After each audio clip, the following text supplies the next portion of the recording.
Lux presents Hollywood.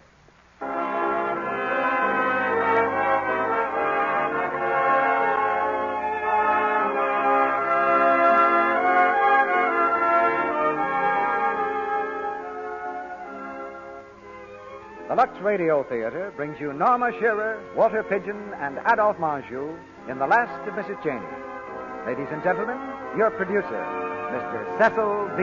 DeMille.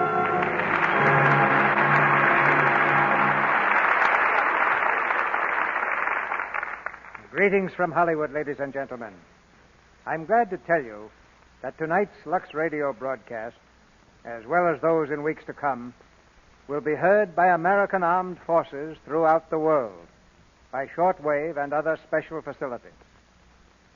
I'm not a superstitious man, but I haven't been walking under any ladders lately either.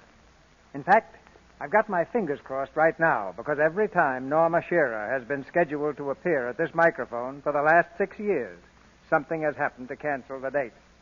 But all things come to him who waits, if he waits long enough. So this week, we borrowed Norma from the cast of the Metro-Goldwyn-Mayer picture, Her Cardboard Lover, along with Walter Pidgeon from the same studios, Mrs. Miniver. And if nothing happens between now and curtain time, you'll hear them starring with Adolphe Menjou in The Last of Mrs. Cheyney. Our play packed in the customers for a solid season on Broadway, and Hollywood, on 2 different occasions, found material for a hit in this brilliant comedy. Norma Shearer starred in one of the picture versions herself. Tonight, as Mrs. Cheyney, she has a part made to order for an actress of beauty, wit, and charm. And that, of course, is Norma Shearer. For this hour each week, we like to think that we're helping a whole nation forget the problems of the moment and relax in another world, the world of the theater, to laugh a little, to thrill to fine drama, and tomorrow to return to the task at hand with new determination. That's the job of this Lux Radio Theater, which Lux Toilet Soap brings you each Monday night. We're all hurrying along these days because we all have something important to do. If Americans had less native stamina, we might see smiles disappearing, but not here. We thrive on hard work. The men are more cheerful, and the ladies, unless my eyes deceive me, look lovelier than ever. And as most of you know, Lux Toilet Soap helps to put that smiling complexion on the situation. Here's the curtain going up now for Act 1 of The Last of Mrs. Cheyney, starring Norma Shearer as Mrs. Cheyney, Walter Pidgeon as Lord Arthur Dilling, and Adolphe Menjou as Charles. All ashore, the Joan is shore. All ashore, the Joan is shore.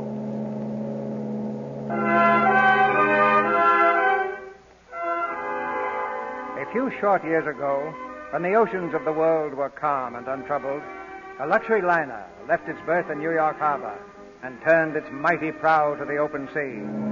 As usual, on the first day out, there was great speculation among the passengers about the identity of their shipmates.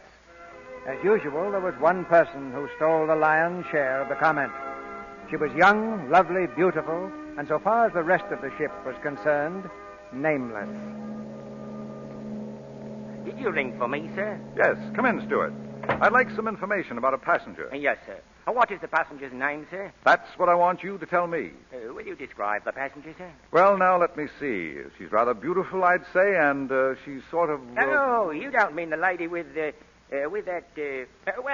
look, sir. And she has a way of, it's That's rather... the woman. Who is she? Her name is Cheyney. Mrs. Fay Cheyney. Mrs.? Sorry, sir. Oh, I'm sorry, too. Go on, Stewart. What else do you wish to know, sir? Oh, just break down, Stewart. Here. Will a Powell note help you to remember? Oh, thank you, sir. She's American, a widow, traveling alone. Has 7 or 8 trunks, no pets. He has a deluxe suite, comes from Minneapolis, Minnesota, and you're the 5th gentleman who's asked about her in the last 2 hours. You've quite a fund of information. And what do you know about me? You, sir, are Lord Arthur Dilling, first son of the Earl, traveling to England with a party of friends. Good. You were recently sued for breach of promise by a young lady you met on the 5th Avenue bus. And that's enough. I don't want to know too much about myself.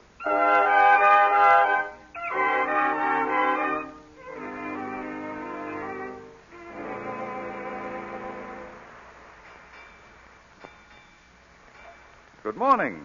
Mrs. Cheyney, I believe. Mrs. Fay Cheyney? Yes. Why do you ask? Well, I just wanted to be sure. It seems to me... No. We haven't. Haven't what? We've never met. I've never seen you before in my life. And if you don't leave me alone, Lord Dilling, I'll have to call the steward. At least you know my name. May I call you Fay? Please don't. Oh. Lovely morning, though, isn't it? Huh? I'm trying to enjoy it. Steward, Yes, madam. will you please... Oh, Stuart, will you be good enough to get us a couple of deck chairs? Right away, sir. Fine. Do you behave like this with every woman you meet? Or do you only reserve it for those you try to pick up? I'm glad you asked me that question. You know, I was afraid you were going to snub me. I believe I have met you after all. You're that well-known type of man who thinks he can foist his company on any woman who happens to attract him. I'm sorry. I suppose I owe you an apology. You see, I merely did it to win a bet. Do you know Willie Winton? Oh, no, of course you don't. But Willie bet me 30 pounds you wouldn't dine at our table tonight. That, of course, is a lie. Of course. But will you? No, thanks. I've been warned about you, Lord Dilling. Have my friends been talking again? No, the newspapers. Oh. Oh, there you are, Arthur. Lovely morning. Oh, hello. I beg your pardon, but you know this young man? Why, yes, of course. Then will you be good enough to tell him to leave me alone? Oh, I say, Arthur, again. Again, old man. Sorry. May I see you to your stateroom, madam? Well, I'm not that crushed, but I would like a walk around the deck. Oh, of course. Bye. I do hope Arthur wasn't annoying you. Oh, but he was. Oh, I'm frightfully sorry. You see, he's a sort of vague relation of mine, and I feel rather responsible. Oh, I shouldn't. You mustn't judge all of us by Arthur. We're rather nice, really. I'm sure you are. Perhaps you dine at our table tonight and discover us for yourself. Thank you. I'd be delighted, but won't your friends think it's rather sudden? Oh, no. I'll simply introduce you as Mrs. Cheyney. Mrs. Cheyney, whom I met in... Minnesota. Minnesota? Oh, precisely. Why not? I think you're very kind, Mr. Francis Kelton. Oh, Lord Francis Kelton? Why, yes. How nice that you should know.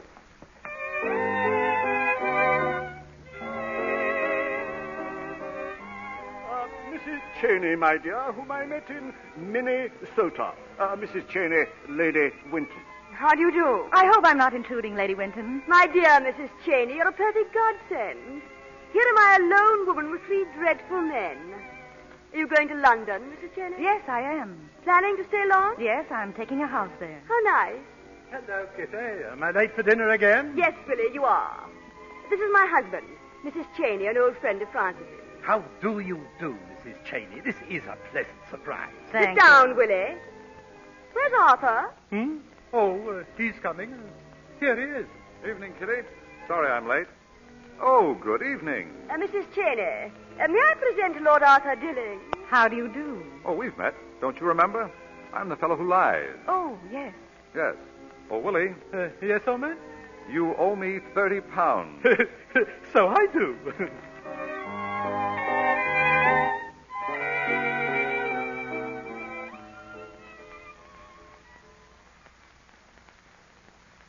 Mrs. Fay Cheyney requests the pleasure of your company at a charity concert to be held at her home on the afternoon of April the 6th. RSVP.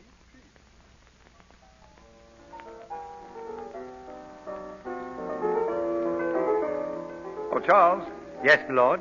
how long is that going to go on out there? Any idea? Well, I believe it's the last selection, my lord. Good.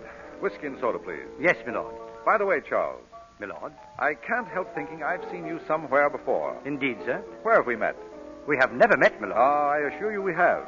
I was educated, I was at Oxford, and... I once passed through Oxford on a train, my lord.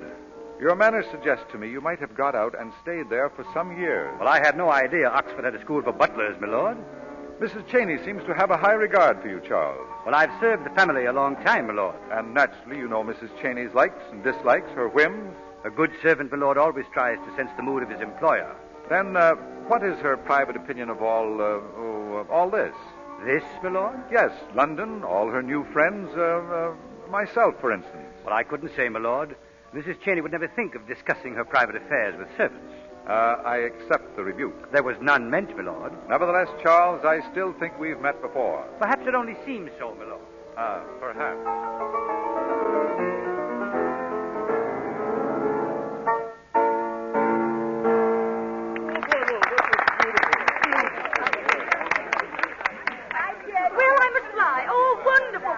darling. Beautiful. Thank you. Goodbye, Maria. Chesterton, are you driving me? Yes, of course. Goodbye, Mrs. Cheyney. It's been delightful. Lord Kelton, I ought to scold you. You really shouldn't have bid so much for that doll. Oh, it wasn't for the doll, exactly. It was more for you, Mrs. Cheyney. Oh, bidding for me? Oh, no. I mean, well, I shouldn't. I know. And thank you. Goodbye.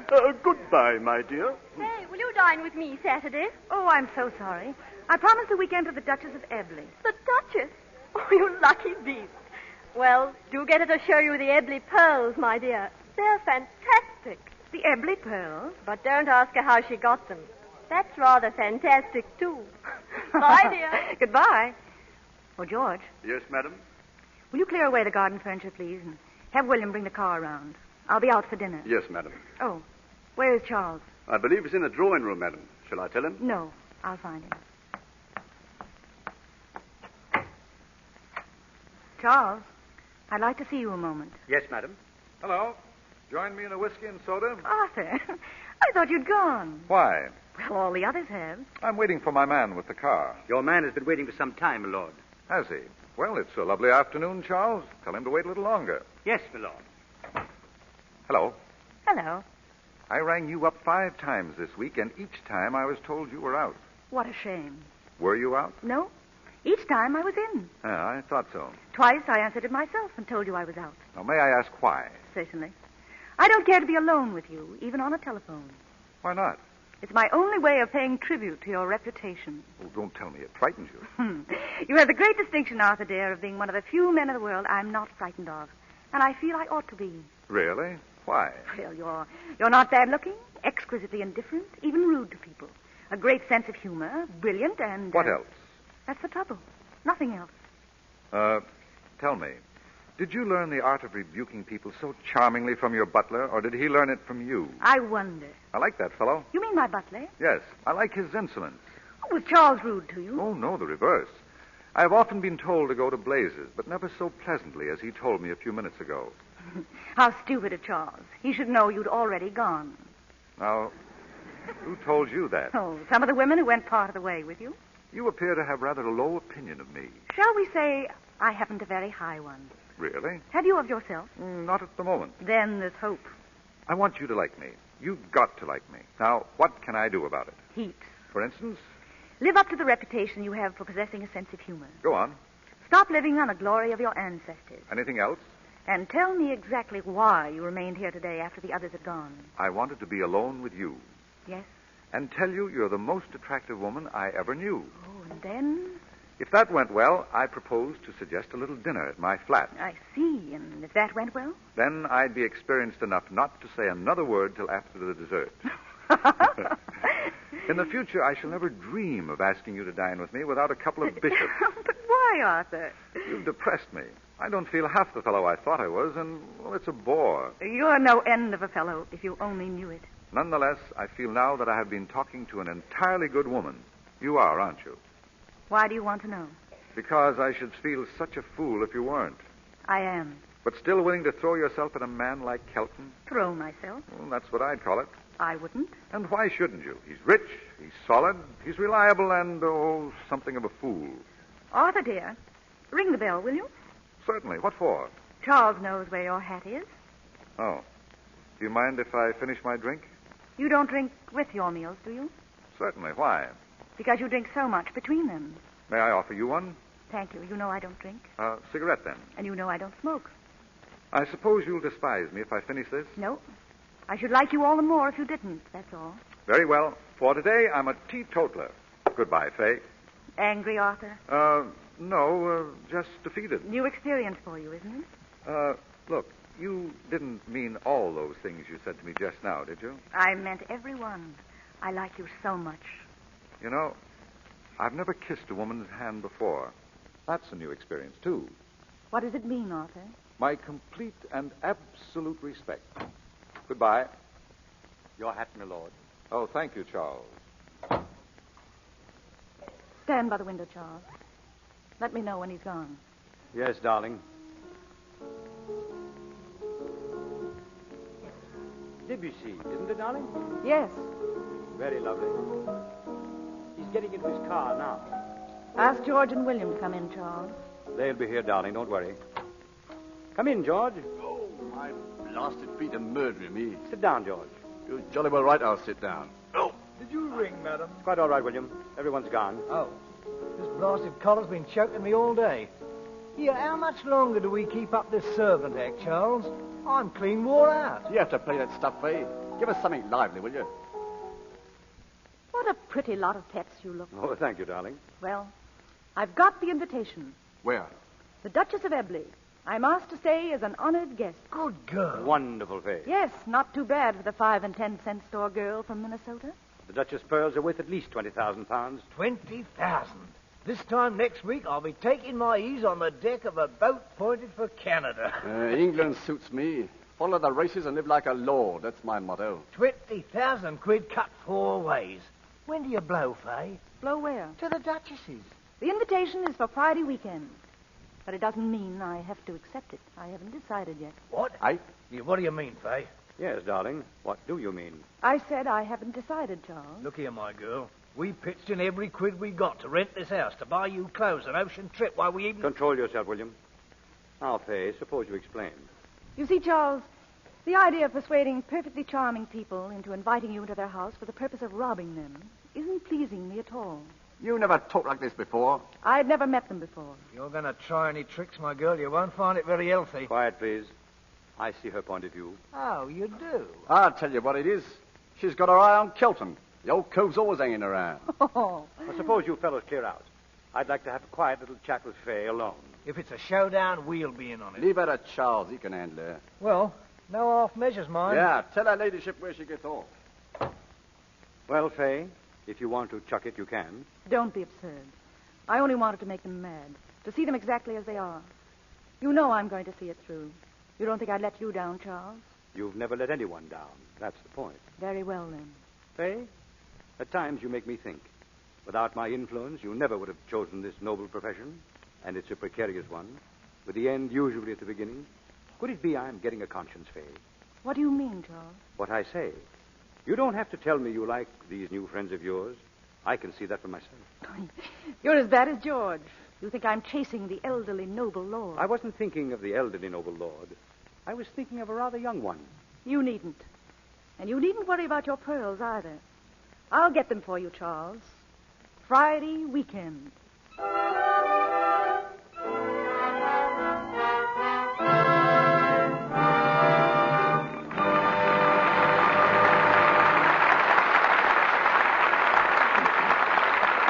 In just a few moments, Mr. DeMille and our stars, Norma Shearer, Walter Pidgeon, and Adolphe Menjou, will return in Act 2 of The Last of Mrs. Cheyney.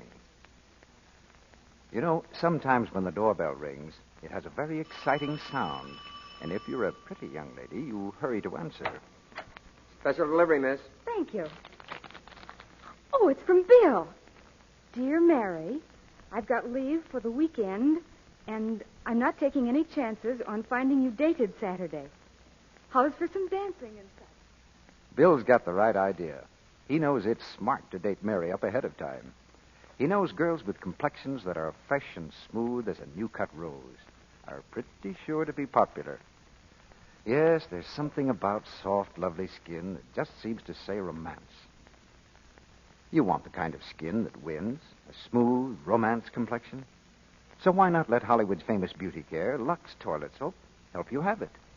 Screen stars depend on their daily active lather facials with this gentle soap. They say the lather's so rich and creamy it feels as though they were smoothing beauty in. Yet Lux Toilet Soap's active lather is thorough, too.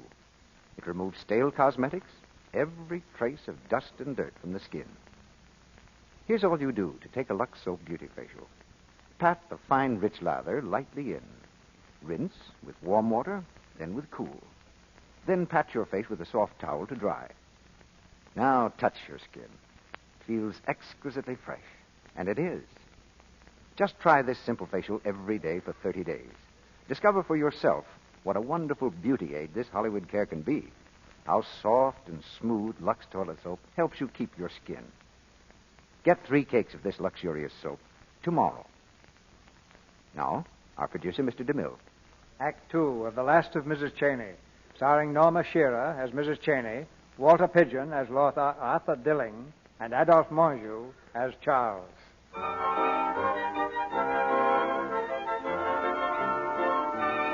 It's Sunday evening of the weekend party at the Duchess of Ebbley's, and Fay has still not stolen the pearls.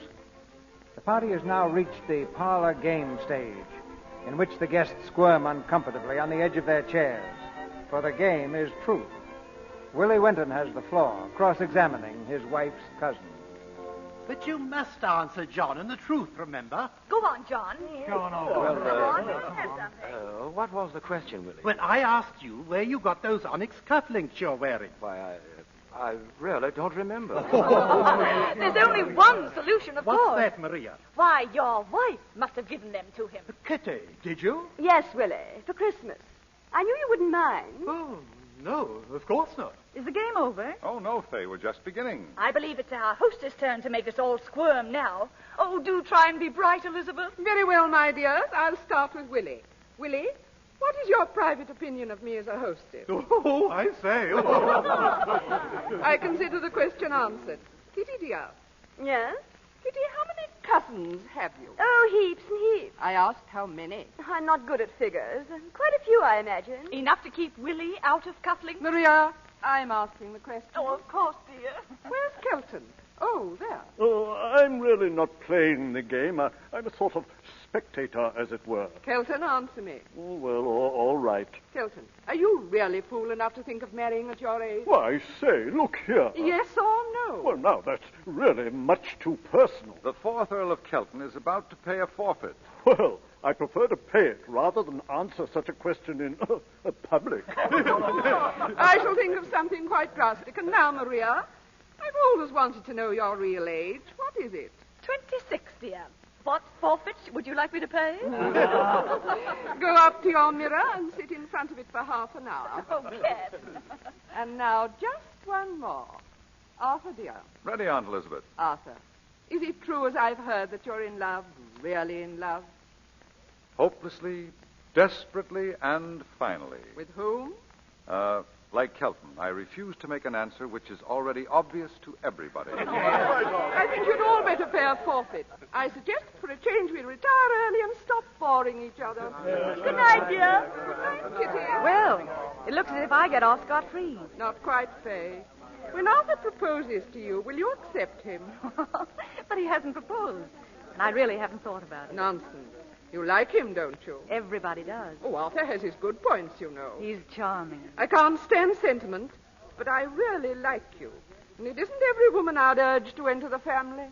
That's the sweetest thing one woman could ever say to another. Thank you.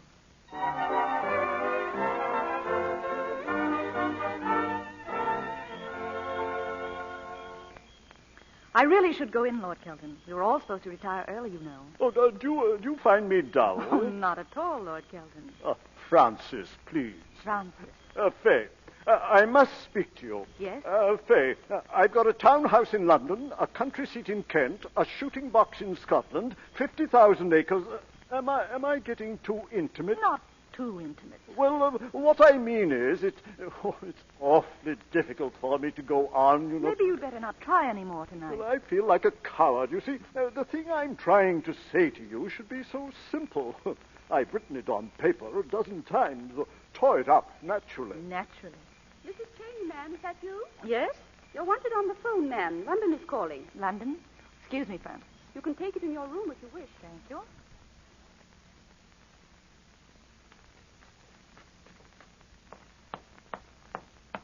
Don't hurry. It's a fake. What? Your call from London. A fake. I wanted to talk to you. You mean no one wants me? No one. Except me, Fay. Oh. And I want you terribly. Really, Arthur, I'm in no mood No, for... don't misunderstand me. I love you, Fay. Will you marry me? Please, Arthur, I'm going to my room. You didn't accept Kelton, did you? What makes you think he asked me? Did you refuse him? No. You will. Can't we discuss this some other time? I'm rather tired, Arthur. You're going to marry me, Fay. The Bishop of Broadminster is an old friend of mine. Less than a couple of miles from here. I've already telephoned him to expect us the first thing in the morning. You're terribly sure of yourself. On the contrary, I'm frightened to death. I don't believe it. It's true. Feel my hand. Why, you're trembling. You won't disappoint the bishop, will you? You're very sweet. I love you, Fay. You do, don't you?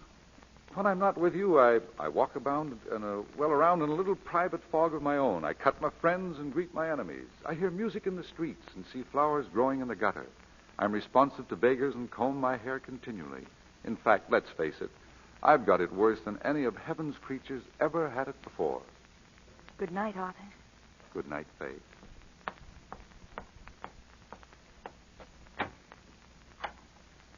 Don't bother to switch on the lights, darling. Charles, is that you? Surprised, dear? Are you mad coming here? How did you get in my room? I climbed the ivy. I'm very athletic. Charles, this isn't safe. Certainly not. That's why I'm enjoying it. Why didn't you wire me? I had nothing to say. She got the pearls here in the house? Yes. You're sure? Yes, I tell you. You know where they're located? They're in her room. A wall safe. What about the combination? Well, I'd hate to have to blow it. It's crude. You won't have to blow it. I know the combination. What have you been waiting for? Hey, what's the trouble? You're not going through, is that it? I'm a welcher. An awful welcher, Charles. Oh, no, you're not. You won't back out. Not now. It's too late. I won't do it. I won't. Now, one moment, Fay. A few days ago, I gave you your chance. The cage was wide open. I could have handled the others then. We can't fool them now. We're both in up to our necks, and it's too risky not to go through with it.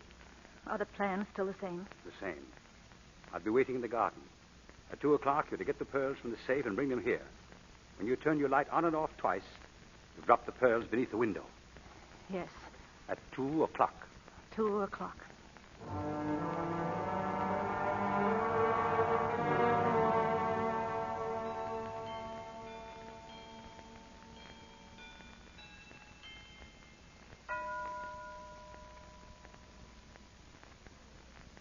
Hello up there. I say, Fay. Who is it? Arthur, come down into the garden. Oh, don't be a fool, Arthur. It's 1 o'clock. I know it. Would you like me to sing to you? Anything but that. You may not know it, but I've a rather pleasing baritone voice. I'm sure you have, but I'm just going to bed. Oh, how absurd. It's beautiful out here. Why don't you come on down? Do you suggest I jump? No, climb down the ivy. Apparently somebody tried to climb up. Look, it's all torn away from the wall. Really? Who do you suppose it was? Kelton? Perhaps.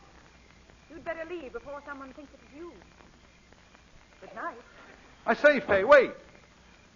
Ah, there. What the... Oh, I'm sorry, my lord. Well, Charles. Yes, my lord. Good evening, Lord Dilling. Good evening. Aren't you a long way from home, Charles? Yes, my lord. What brings you to Ebbly so late? A cablegram, my lord. For Mrs. Cheyney. It arrived at 8 o'clock. There was a train at 9:15, and thinking it might be important, I took the liberty of... I see.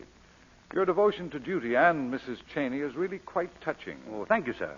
Most butlers would have telephoned. Well, that occurred to me, my lord, but it would have necessitated my opening the cablegram and reading it to Mrs. Cheyney.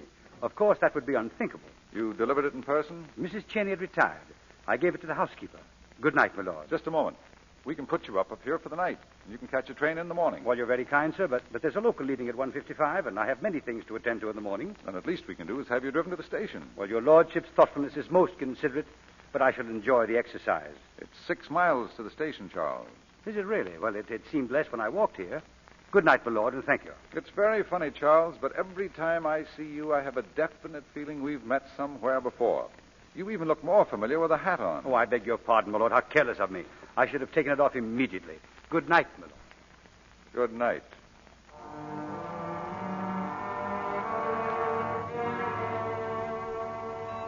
Right. 4 left. 33 right.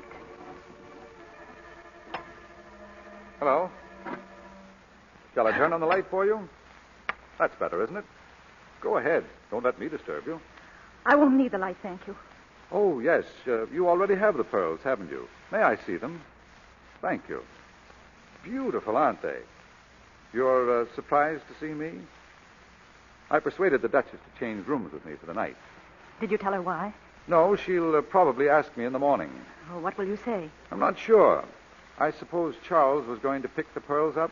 That's it? And all this business, Kelton and me, all part of the game? Certainly. I see. The job in hand, then, was merely the pearls. Exactly. For Charles and you. For Charles and me. Cigarette? Thank you. Oh, I just remembered.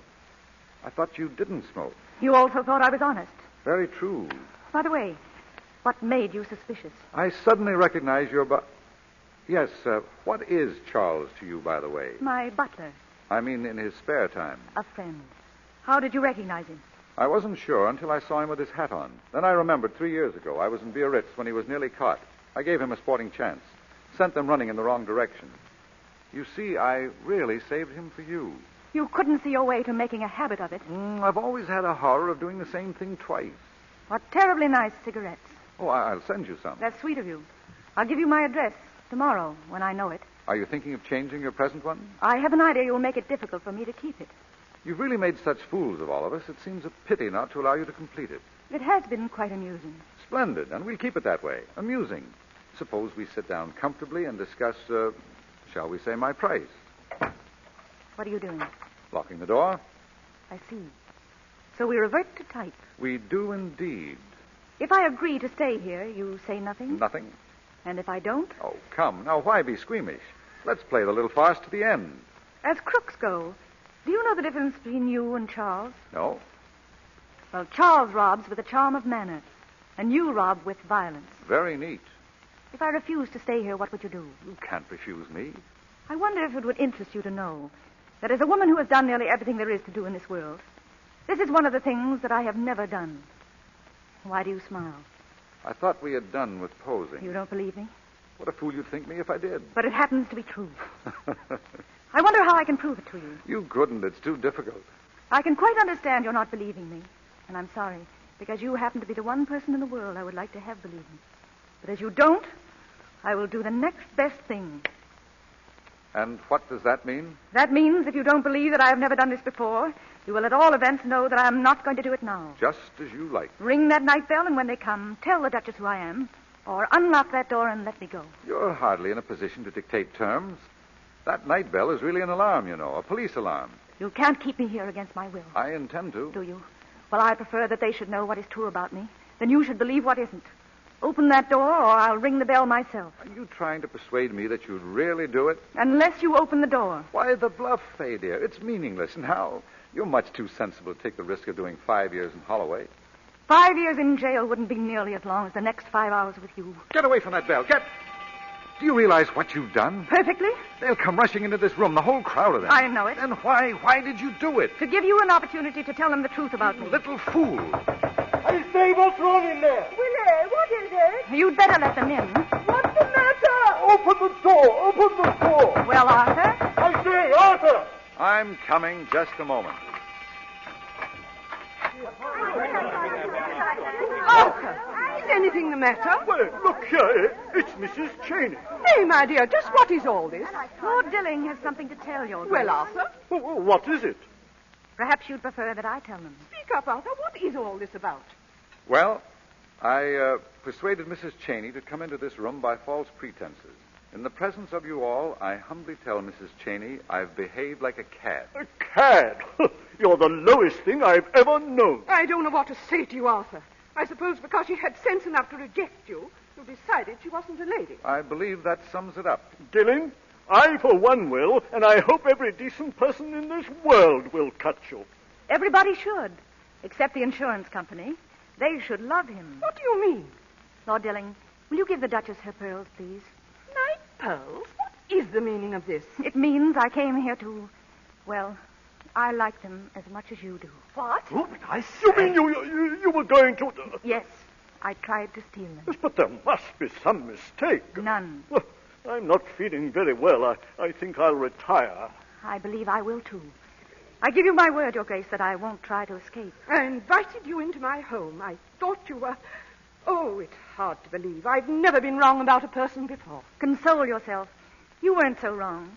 You thought I was a respectable woman with the soul of an adventuress, whereas I'm really an adventuress with the soul of a respectable woman.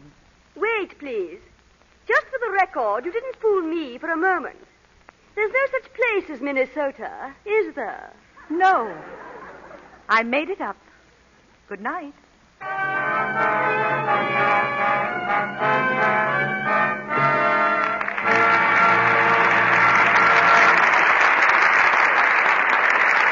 The pause now for station identification. This is the Columbia Broadcasting System.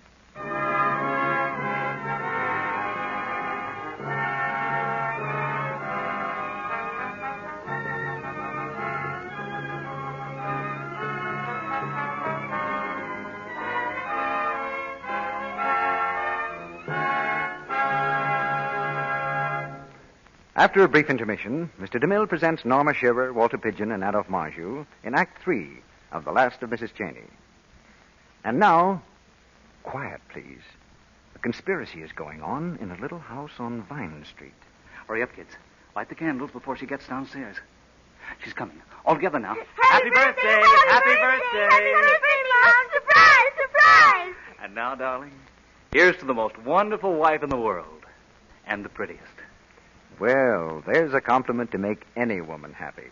A compliment deserved by all those busy wives and mothers who try always to look their best for those who love them, who try to keep the charm of fresh, youthful skin, the kind of skin that makes people say, no matter what a woman's age, lovely, isn't she? Now, here's what a famous screen star, Irene Dunn, says. There's always romance in soft, smooth skin. I never neglect my daily care with Lux toilet soap. Here in Hollywood, we've used this gentle soap for years. Yes, Lux toilet soap is as fine, as luxurious a soap as you can buy. When you unwrap a cake, notice how satin smooth it is to the touch. Then discover what wonderful rich lather it gives. Lather that's thorough, but very gentle, too. No wonder this exquisite white soap is the choice of 9 out of 10 famous screen stars, of lovely women everywhere. Use Lux toilet soap regularly. Let it help you win new loveliness. Now, Mr. DeMille returns to the microphone. The curtain rises on the third act of The Last of Mrs. Cheyney, starring Norma Shearer, Walter Pidgeon, and Adolphe Menjou.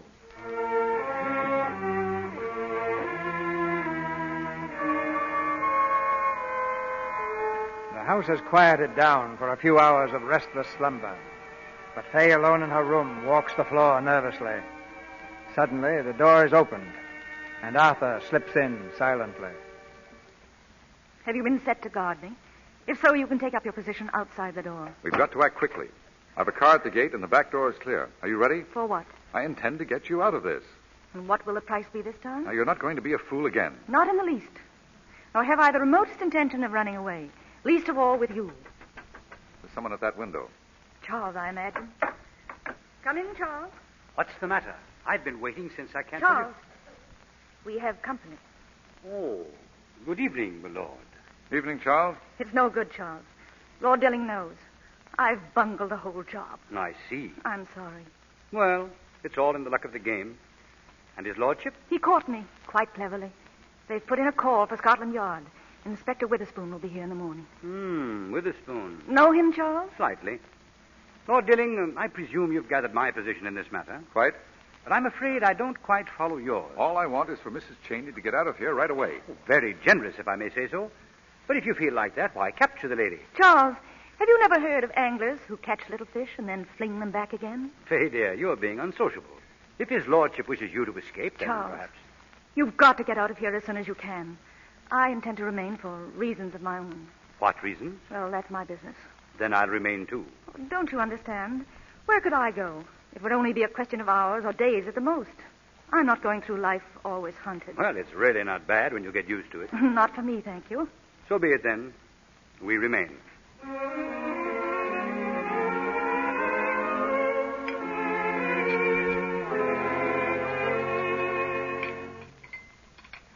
It's only what she deserves. Pass the toast, Willie. Is she still in her room? Ames reports she'll be down for breakfast at 9. The cheek of her. How many years will she get, Willa? Oh, I should think that'll depend on the age of the judge. Oh, good morning. Good morning, Kelton. Good morning. I heard what you said. You're not really going to arrest her, are you? Certainly we are. The inspector's on his way now. Have some breakfast? When I think of her, the most modest, the most simple. No, I can't believe it. Where are the eggs? Kelton, are you persisting in your doddering fancy for this adventuress? Well, I thought we could send her away, perhaps to America. You didn't really propose to her, did you? Of course he did. She's just the type that cautious rich men wait 50 years for. Look here. We've got to stop it. Quite right, Kelton. but I think you'd better tell why. Good morning, everybody. What do you mean, Arthur? Well, it seems Kelton has proposed to Mrs. Cheyney. I knew it. Oh, but that's not all. He did it in writing. What? Sweet mercy. He didn't. Oh, Kelton, you didn't. Yes, I did. Oh, The moving picture rights to it alone are worth £10,000. Just coffee, please. Kelton, when did you write this letter? Last night. We'd been walking in the garden, and, oh, dear, later on I slipped it under her door. Oh, Kelton, you poor fool. Arthur, did she show you the letter? Oh, yes. That's worse than being a thief. But I must defend her. She omitted the emotional passages. Arthur, go back there at once and get that letter. It's her own property. The fact that she has tried to appropriate ours does not permit us to retaliate. Don't be silly. The police know how to do these things. Quite. In that case, the letter would be read in court. No. I'm afraid you have to buy the letter, Kelton. Cost you plenty too, old man. Oh, you think it's funny, do you? Well, you'll change your minds when you know what's in that letter. I kept a copy of it, my first draft. And every one of you is in it. Every one of us? What do you mean? I mean, you're all in it. You mean you dared to mention our names in a letter that might become public? What have you said about us? In that letter, I wrote my private opinion of you all. It seemed to me the proper thing to do. The rattle of skeletons falling out of closets will be deafening. Yes. I conceived it to be a duty to my future wife to define the people she should or should not know, as the case might be. Was I a not? Definitely. Am I? All of you. Including you, my dear aunt. For instance, it may not be true that Willie got kicked out of the Grenadier Guards. What? I won't hear a word of it. Sit down, Kitty. I think we'd all better know the worst. What have you said about my wife? Well, I said that it was evident to me that she prefers always to be with one of her many cousins rather than her husband. And though I could understand it, I could not condone it. That's all I said. That's all you said. That's all he said. Pass the letter to Maria. Top paragraph on third page. Interesting, Maria, and probably very true, eh? Good heavens. Oh, no. Don't upset yourself. myself, you beast. You can't. But I only don't said... repeat it. Oh, you... Gently, Maria, gently. It's not kind to me either. Auntie dear, suppose you look it over. Right there, I believe. The history of all your mistakes in a nutshell. So, Kelton, you've raked that up, have you? Seemed such fun at the time, but I must say it looks awful in black and white. I tried to whitewash you quite a bit. In other words, ladies and gentlemen, if this letter is placed as evidence at the Old Bailey, Mrs. Cheyney and Charles will be condemned as criminals, but the rest of us will envy them the comparative purity of their reputation. Oh, what are we going to do with this woman? Let us be accurate. What is this woman going to do with us? Well, my view is this. We should not for a moment let her think the letter is important.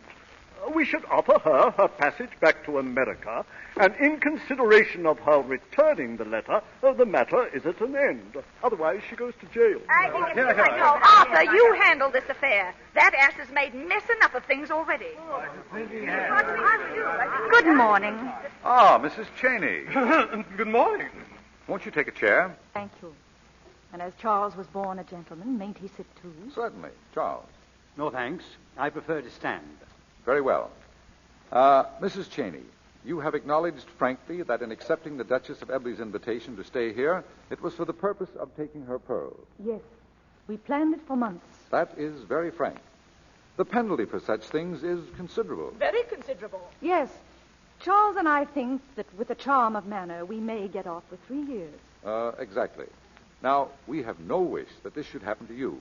Lord Kelton feels very strongly that if you had once asked a woman to be your wife, it would be ungenerous to treat her so drastically. Thank you, Lord Kelton. Not at all.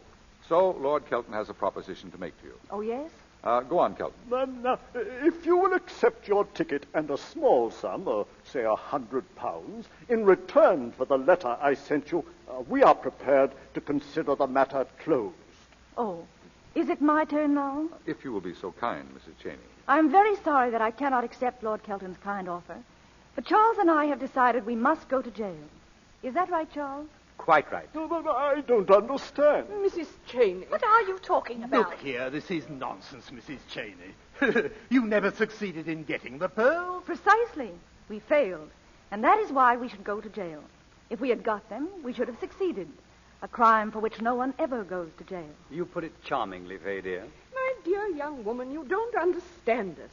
We don't want you to go to jail. Then equally, Duchess, you don't understand us. We do. But good heavens, woman, you can't be serious. Isn't it sad, Charles? They don't understand us. Tragic. It makes me blush for them. Charles and I, in our humble way, have tried to live up to the highest tradition of our profession. And that tradition is never to be found out. But if you are, I say if you are, be prepared to pay the price. I beg your pardon, Your Grace. Yes? The police inspector is here. Tell him to wait. Yes, madam. You see, Mrs. Cheyney, we are terribly serious. It is your duty to be, my dear Duchess. You're very stupid not to accept a good offer instead of being taken away by that horrid policeman. Not at all. He may be charming. Are you ready, Charles? Almost eager. As I shall never see any of you again, I want you to know how much I've enjoyed knowing you all, and how sorry I am to lose such nice friends. Goodbye, Lord Kelton. It was sweet of you to ask me to be your wife. Ready, Charles? Oh, Mrs. Cheyney, now, wait. Yes? We are... I think that Lord Kelton, with his customary munificence, desires to make you a further offer. Yes, I am prepared to pay £500 for the return of that letter. Which I call very generous. I prize the letter so much that I don't think I would part with it for any money you could offer me. What about 1,000? But this is amazing. Oh, come, young woman. What is your usual charge for the return of letters? There never have been any letters. But if there had been, my charge would have depended entirely on the position and the manners of the people mentioned in them. And as I don't propose to sit here and be insulted, I will, with your permission, say goodbye. You are perfectly right, Fay, darling. And if I had known they were the type of people they are, I would never have allowed you to come and stop with them.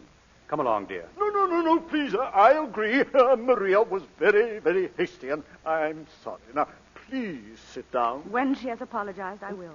Maria, say at once that you are sorry. Heaven give me strength. I'm sorry. Granted. Sit down, Mrs. Cheyney. Now, where were we? Well, we had reached the point where £1,000 was bid for the letter. Which was refused. Mrs. Cheyney, what will you take for it? What do you think, Charles? Well, I offer 5,000. You be quiet. I'll be nothing of the sort. My money is as good as yours. Mrs. Cheyney, will you please answer my question? If I sell the letter, I will do so not in the sense of blackmail, but more in the spirit of breach of promise for £10,000. Good heavens, Fay. It's giving it away. That's what it is. 10,000? No, I refuse. I'm so glad, because I'd so much rather keep the letter. Kelton, you have no alternative but to pay. And I have no sympathy for you. But, Mrs. Cheyney, surely that... £10,000, Lord Oh, Kelton. it's terrible, terrible. Oh, terrible be blowed. I'll give you 11 for it. No. I'll pay. I'll write you out a check. Thank you, Lord Kelton. 10,000. What do you charge for a course of 12 lessons, Charles? Well, I never charge, milady. I'm a man who just loves his work. Would you like me to write that check for you, Kelton? Thank you. I'm quite capable. £10,000. Here you are. And now, the letter, please, Mrs. Cheyney. Oh, yes, the letter. Here it is, Lord Kelton. I hope you will find all the pieces. What? She's torn it up. I don't understand. But, Mrs. Cheyney, do you mean to say that you destroyed the letter? Yes, I tore it up. Just like I'll tear your check, Lord Kelton. Hey, don't. Hey! £10,000 gone down the drain. And I've tried so hard to make her a crook.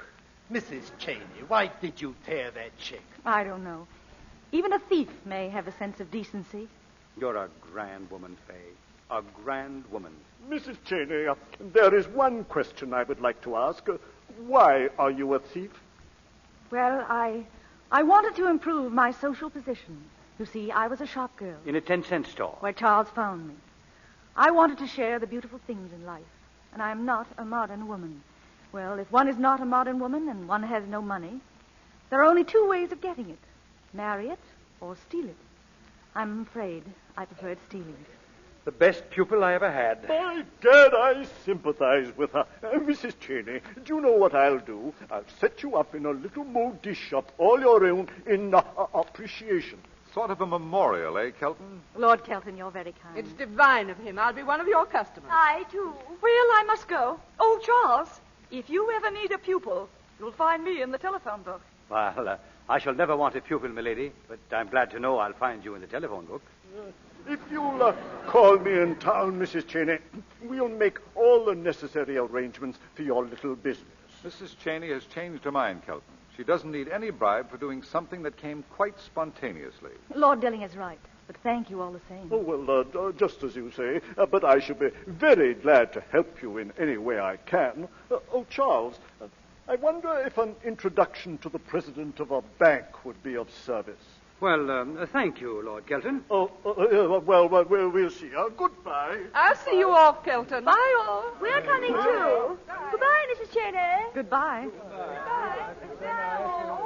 Nice people, aren't they, Charles? Most of us are, Fay.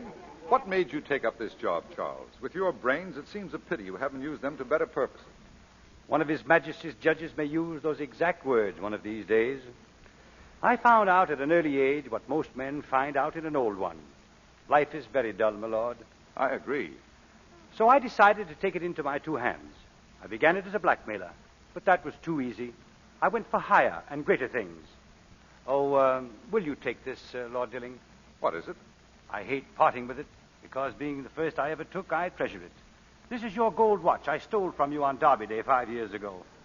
My dear Charles, I've always wanted to meet the man who took it, and I hope you will do me a favor. Keep it.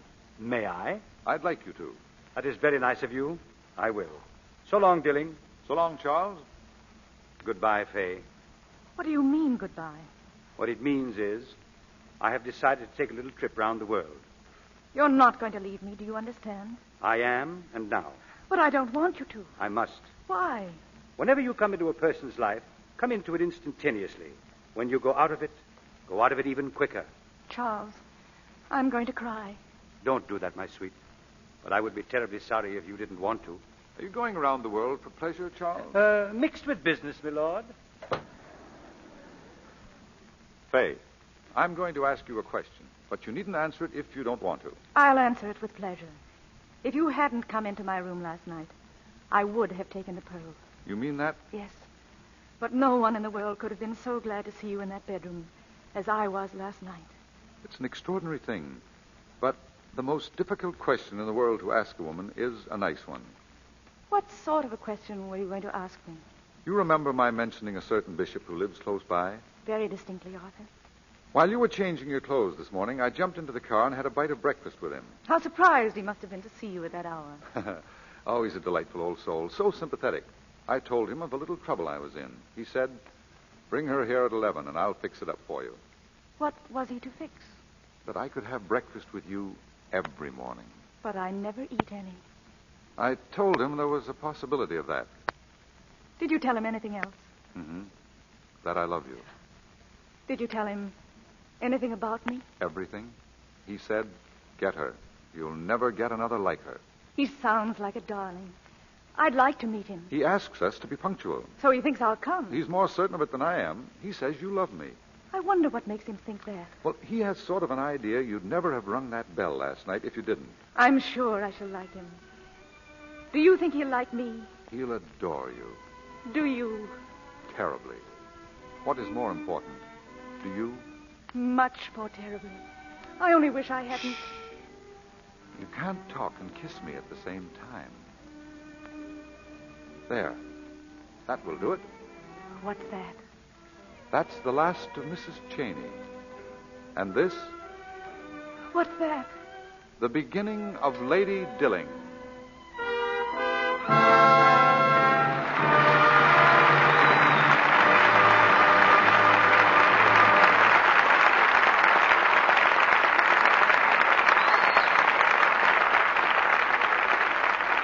That's the last of Mrs. Cheyney. But your applause for tonight's performance calls our stars back to the footlights.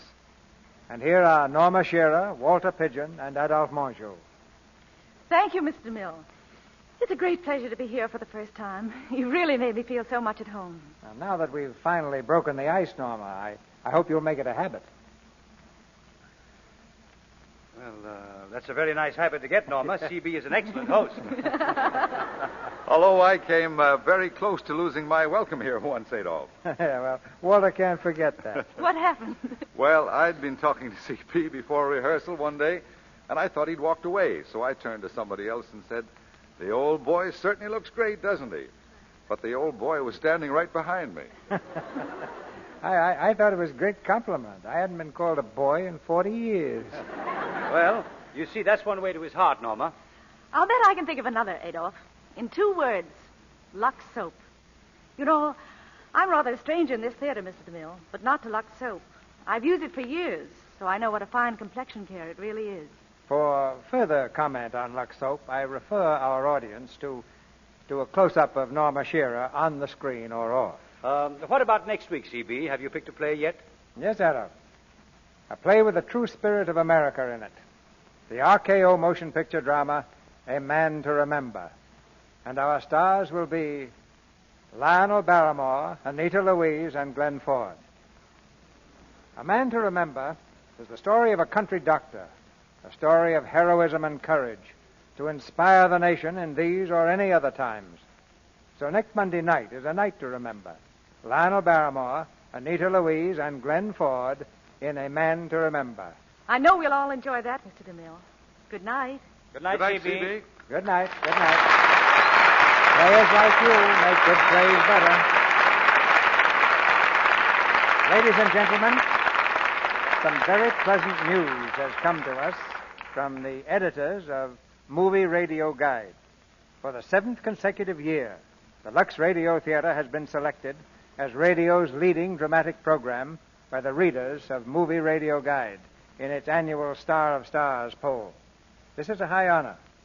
We're grateful to all who participated and to you, our audience, who helped us win it.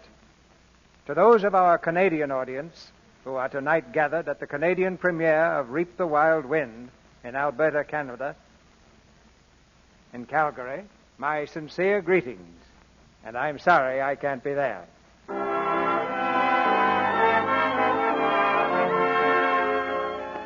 Our sponsors, the makers of Lux Toilet Soap, join me in inviting you to be with us again next Monday night when the Lux Radio Theater presents Lionel Barrymore, Anita Louise, and Glenn Ford in A Man to Remember.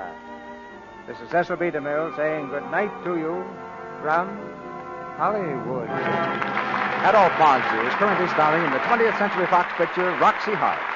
Heard in tonight's play were Frederick Warlock as Lord Kelton, Keith Hitchcock as Willie, Winifred Harris as the Duchess, Jill Esmond as Kitty, Claire Videra as Maria, and John Abbott, Eric Snowden, Pax Walker, Charles Seal, and Ann James. Tune in next Monday night to hear Lionel Barrymore, Anita Louise, and Glenn Ford in A Man to Remember. Our music was directed by Louis Silvers, and your announcer has been Melville Ruick. This is the Columbia Broadcasting System.